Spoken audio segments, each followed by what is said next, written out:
nephew on Busby Radio.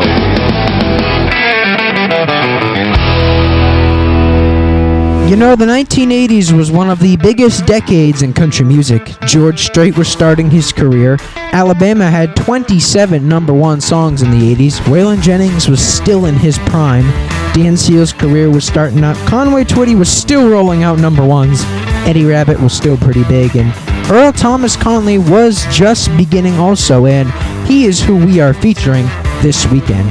Earl Thomas Conley was born on October 17th, 1941 in Portsmouth, Ohio. When he was 14, his father had lost his job and it forced Earl to move in with his older sister in Jamestown, Ohio. He was offered a scholarship to an art school, but he rejected it in favor of joining the U.S. Army. Then he decided to consider performing. He shifted into classic country sounds of artists like George Jones and Merle Haggard. In 1968, he was discharged from the Army. In 1973, he met Dick Herd, who was the producer for Mel Street. It eventually led to them both collaborating on the song Smoky Mountain Memories, which was a top 10 hit for Mel. After Earl left the military, he had been playing in clubs in Nashville, mostly at nighttime. In 1974, Earl released 4 singles on GRT label, but none would become hits. He was still selling songs that he had written for artists including Conway Twitty and Mel Street. In 1979, Conley signed a recording contract with the Warner Brothers Records. 2 years later, he had his very first top 40 hit, Dreams All I Did.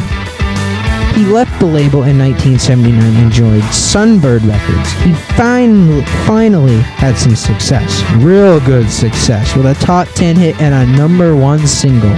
He continued to have lots of success over the few years. In 1983, he was nominated for multiple Grammy Awards for the song Holding Her and Loving You.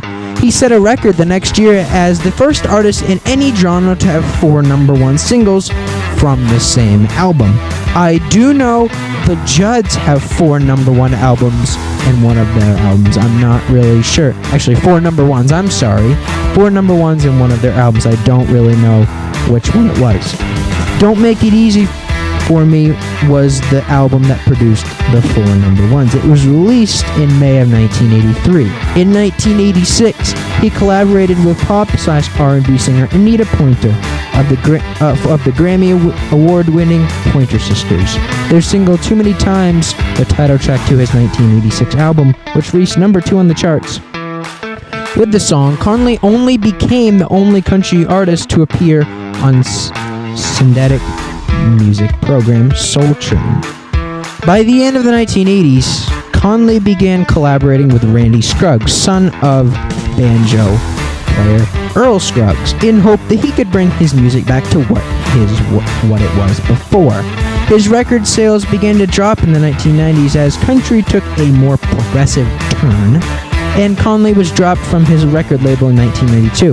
He took a 7-year record vacation between 91 and 97 due to a number of factors including vocal problems, disenchantment, and tons of other stuff. Record label politics and road fatigue and mental burnout.